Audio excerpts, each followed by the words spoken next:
Hello students, মই ৰিহান আৰু আজিৰ এই ভিডিঅ'ত মই তোমালোকক ক্লাছ 5ৰ পৰিৱেশৰ যিটো পাঠ 7 নাম অসমৰ সংস্কৃতি এই পাঠটোৰ সকলো প্ৰশ্ন উত্তৰ একেবাৰে সৰু আৰু সহজ সৰল ভাষাত দিম সেয়ে তোমালোকে ভিডিঅ'টো শেষৰলৈকে চাই থাকিবা ঠিক আছে তোমালোকে ভিডিঅ'টো স্কিপ নকৰাকৈ শেষৰলৈকে চাবা কাৰণ মই ভিডিঅ'টো কোনবোৰ পৰীক্ষাৰ বাবে ইম্পৰ্টেন্ট প্ৰশ্ন আৰু কোনবোৰ নহয় কোনবোৰ তোমালোকে চালে হৈ যাব আৰু কোনবোৰ পৰীক্ষাৰ বাবে চাব নালাগে সেইবোৰো কৈ দিম সেই ভিডিঅ'টো স্কিপ নকৰিবা আৰু প্ৰথম পালৈ শেষৰলৈকে চাবা ঠিক আছে বাকি মইতো গোটেই প্ৰশ্ন উত্তৰে দিম সো তোমালোকে ইয়াৰ পৰা লিখি ল'ব পাৰিবা আৰু তোমালোকৰ যদি কিবা বেলেগ চেপ্টাৰৰ ওপৰত ভিডিঅ' লাগে বেলেগ কিবা ওপৰত ভিডিঅ' লাগে তেন্তে কমেন্ট কৰা যদি বেছি কমেন্ট আহে মই নিশ্চয় বনাম ঠিক আছে আজি এই ভিডিঅ'টো ষ্টাৰ্ট কৰো বলা এতিয়া 1 নম্বৰ উত্তৰ লিখাৰ ক নম্বৰ প্ৰশ্নটো চোৱা কি কৈছে মহাপুৰুষ শংকৰদেৱে অসমীয়া সংস্কৃতিলৈ আগবঢ়োৱা দুটা অৱদানৰ নাম লিখা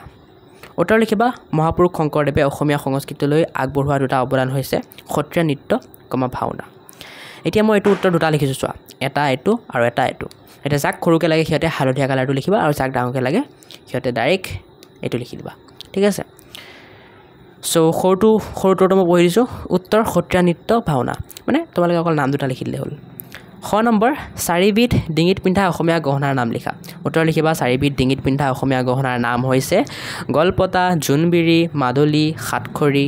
ঠিক আছে আৰু যাক খৰুকে লাগে উত্তৰ বুলি দি গলপতা জোনবিৰি মাদলি সাতখৰি মানে নামকেইটা লিখি দিলে হ'ল ঠিক আছে এতিয়া গ নম্বৰ তিনিবিধ নৃত্যৰ নাম আৰু তাৰ লগত জড়িত তিনিবিধ বাদ্যযন্ত্ৰৰ নাম লিখা সো উত্তৰ লিখিবা তিনিবিধ নৃত্য আৰু নৃত্যৰ লগত জড়িত বাদ্যযন্ত্ৰৰ নাম হৈছে বিহু নৃত্য ঢোল সত্ৰীয়া নৃত্য খোল ভোৰতাল নৃত্য ভোৰতাল এটা যাক খৰুকে লাগে হিয়তে এনেকৈ লিখিবা উত্তৰ বিহু নৃত্য ঢোল সত্ৰীয়া নৃত্য খোল ভোৰতাল নৃত্য ভোৰতাল ঘ নম্বৰ চাউলৰ গুড়িৰ পৰা প্ৰস্তুত কৰা চাৰিবিধ খাদ্য বস্তুৰ নাম লিখা উত্তৰ লিখিবা চাউলৰ গুড়িৰ পৰা প্ৰস্তুত কৰা চাৰিবিধ খাদ্য বস্তুৰ নাম হৈছে তেল পিঠা তিল পিঠা ঘিলা পিঠা আৰু টেকেলি পিঠা যাক খৰুকে লাগে তেল পিঠা তিল পিঠা ঘিলা পিঠা টেকেলি পিঠা অকল নামকেইটা লিখি দিবা উঙা নম্বৰ শিৱসাগৰ জিলাত থকা পুৰণি দুটা কীৰ্তিচিহ্নৰ নাম লিখা উত্তৰ লিখিবা শিৱসাগৰ জিলাত থকা পুৰণি দুটা কীৰ্তিচিহ্নৰ নাম হৈছে ৰংঘৰ কাৰেংঘৰ আৰু যাক খৰুকে লাগে অকল ৰংঘৰ কাৰেংঘৰ মানে নাম দুটা লিখি দিলে হ'ল প্ৰথম 6 নম্বৰ অসমত থকা দুটা মন্দিৰ দুটা দৌল আৰু দুখন সত্ৰৰ নাম লিখা উত্তৰ লিখিবা অসমত থকা দুটা মন্দিৰৰ নাম হৈছে কামাখ্যা মন্দিৰ হয়গ্ৰীৱ মাধৱ মন্দিৰ দুটা দৌলৰ নাম হৈছে জয়দৌল শিৱদৌল দুখন সত্ৰৰ নাম হৈছে আউনীআটী সত্ৰ কমলাবাৰী সত্ৰ ঠিক আছে আৰু যাক খৰুকে লাগে এনেকৈ লিখিবা মন্দিৰ কামাখ্যা মন্দিৰ হয়গ্ৰীৱ মাধৱ মন্দিৰ দৌল জয়দৌল শিৱদৌল সত্ৰ আউনীআটী সত্ৰ কমলাবাৰী সত্ৰ এটা তোমালোকক যাক যেনেকৈ লাগে লিখি লোৱা মইতো তোমালোকক কম যে তোমালোকে পৰাপক্ষত ডাঙৰটো লিখা কাৰণ ডাঙৰটো লিখিলে তোমালোকে সম্পূৰ্ণ মাৰ্কছ পাবা কিন্তু সৰুটো লিখিলে তোমালোকৰ মাৰ্কছ কাটিব পাৰে দেই মই আগতে ৱাৰ্নিং দিছোঁ এতিয়া সৰুটো মই সেইবোৰ ল'ৰা ছোৱালীৰ কাৰণে দিছোঁ যিবোৰে ডাঙৰবোৰ মুখস্থ কৰিব নোৱাৰে টান পায় সেইবোৰ ল'ৰা ছোৱালীৰ কাৰণে দিছোঁ মই যাতে সিহঁতে কিবা এটা হ'লে মুখস্থ কৰি যাক একো নোপোৱাতকৈ ভাল আছে কিবা এটা নম্বৰ পাব হয় সো পৰাপক্ষত ডাঙৰটো মুখস্থ কৰিবা এতিয়া খালী ঠাই পূৰ কৰা তোমালোকে চোৱা 2 নম্বৰ খালী ঠাই পূৰ কৰা ক নম্বৰটো কি কৈছে আমাক বহাগত দেশ পালন কৰা হয় উত্তৰ কি হ'ব খালী ঠাইত বহিব বহাগ বিহু খ নম্বৰ হেৰাই পূজা বড়োসকলে পালন কৰে উত্তৰ কি হ'ব বড়োসকলে গ নম্বৰ বিহু অসমৰ জাতীয় উৎসৱ খালী ঠাইত অসমৰ হ'ব ঘ নম্বৰ মিচিংসকলে আলি আই লৃগাং পালন কৰে খালী ঠাইত আলি আই লৃগাং হ'ব ঙ নম্বৰ কৰম পূজা আদিবাসীসকলে পালন কৰে খালী ঠাইত কি বহিব খালী ঠাইত বহিব আদিবাসীসকলে এটা 3 নম্বৰটো অকণ ডাঙৰ আছে সেইকাৰণে মই দুটা উত্তৰ লিখিছোঁ এটা ডাঙৰ এটা সৰু যাক যেনেকুৱা লাগে লিখি ল'বা ঠিক আছে ফাৰ্ষ্টে মই ডাঙৰটো কৈ দিছোঁ প্ৰশ্নটো কি কৈছে আমাক চোৱা অসমীয়া সংস্কৃতিলৈ মহাপুৰুষ শংকৰদেৱৰ অৱদানৰ বিষয়ে 10টা বাক্য লিখা উত্তৰ লিখিবা অসমীয়া সংস্কৃতিলৈ মহাপুৰুষ শংকৰদেৱৰ অৱদান উল্লেখযোগ্য তেখেতে বৈষ্ণৱ ধৰ্ম প্ৰচাৰ কৰি অসমীয়া সমাজক সমন্বয়ৰ দোলেৰে বান্ধিলে মহাপুৰুষ শংকৰদেৱৰ অবিহনে অসমীয়া সংস্কৃতি কথা ভাবিব নোৱাৰি তেখেতে কীৰ্তন গীত মাত ভাওনা সভা নামঘৰ আদিকে ধৰি বিভিন্ন বাদ্যযন্ত্ৰৰ সৃষ্টি কৰি অসমৰ সংস্কৃতিৰ বৰঘৰটি শুৱনি কৰি থৈ গৈছে মহাপুৰুষ শংকৰদেৱে সৃষ্টি কৰা নামঘৰক জাতীয় নাটশালা কোৱা হয় য'ত ভাওনা সভাৰ উপৰি সমাজক আগুৱাই নিয়াৰ চৰ্চা চলে আজিৰ সত্ৰীয়া নৃত্যত তেওঁৰে অৱদান এটা যাক খৰুকে লাগে সিহঁতে এনেকৈ লিখিবা শংকৰদেৱৰ অসমীয়া সংস্কৃতিলৈ অৱদান অপৰিসীম তেওঁ একশৰণ নাম ধৰ্ম নামঘৰ সত্ৰ কীৰ্তন ভাওনা বিভিন্ন বাদ্যযন্ত্ৰ আৰু নৃত্যৰ সৃষ্টিৰে অসমীয়া সংস্কৃতিৰ ভঁৰাল চহকী কৰি থৈ গৈছে ঠিক আছে এইখিনি লিখি ল'বা এতিয়া ষ্টুডেণ্টছ ভিডিঅ'টোৰ মাজতে কথা এটা কৈ দিওঁ মই তোমালোকৰ ক্লাছ 5 পৰিৱেশৰ সকলোবোৰ ভিডিঅ' বনাম বুলি ভাবিছোঁ সকলোবোৰ চেপ্টাৰৰ প্ৰশ্নোত্তৰ দিম বুলি ভাবিছোঁ তাৰে মই কিছুমান ভিডিঅ' বনালোঁ আৰু কিছুমান বনাম আগলৈ সেয়ে গোটেইবোৰ চেপ্টাৰৰ তোমালোকৰ যদি কোৱেশ্চন আনসাৰ ভিডিঅ' লাগে ক্লাছ 5 পৰিৱেশৰ তেন্তে মই তোমালোকক এই ভিডিঅ'ৰ ডেছক্ৰিপশ্যনত লিংক দি দিম সেই প্লেলিষ্টটোৰ তোমালোকে এটা বহুতে নাজানা ডেছক্ৰিপশ্যন কেনেকৈ খোলে মই শিকাই দি আছোঁ চোৱা তোমালোকে ভিডিঅ'টো এনেকৈ সৰু কৰি ল'বা সৰু কৰাৰ পিছত এই মোৰ অপশ্যনটো দেখিছা মোৰ MORE মোৰ ইয়াত ক্লিক কৰিবা ইয়াত ক্লিক কৰাৰ পিছত এনেকুৱা পেজ খুলি যাব আকৌ এই মোৰ অপশ্যনটো ক্লিক কৰিলে তোমালোকৰ এনেকুৱা পেজ খুলি যাব ঠিক আছে পিছত তোমালোকে কি কৰিব পাৰিবা ইয়াত দেখা পাবা ডাউনলোড PDF-ত ক্লিক কৰিলে তোমালোকৰ গোটেই ক্লাছ 5 পৰিৱেশৰ যিমান চেপ্টাৰ আছে সকলো চেপ্টাৰৰ অনুশীলনীৰ প্ৰশ্ন উত্তৰৰ PDF-টো পাই যাবা কিবা এটা পে কৰিব লাগিব কিন্তু পাই যাবা নেক্সট তোমালোকৰ প্লেলিষ্ট লিংক থাকিব ক্লাছ 5 পৰিৱেশৰ সেই প্লেলিষ্ট লিংকটোত ক্লিক কৰিলে তোমালোকে ক্লাছ 5ৰ যিমানবোৰ ভিডিঅ' আছে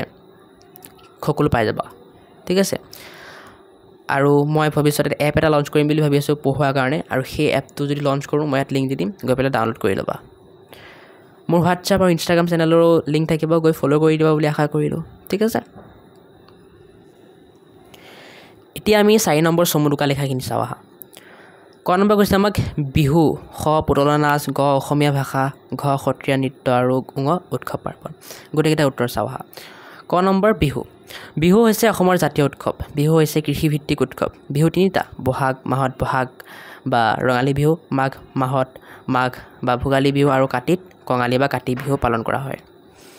বহাগ বিহুত কৃষকে পথাৰত ন গুটি সিঁচে আৰু মাঘ বিহুত খেতি চপায় কাতি বিহুত ভৰা পথাৰ এখন কামনা কৰে আৰু খেতিডৰা পোক পৰুৱাৰ পৰা ৰক্ষা কৰিবলৈ চাকি জ্বলায়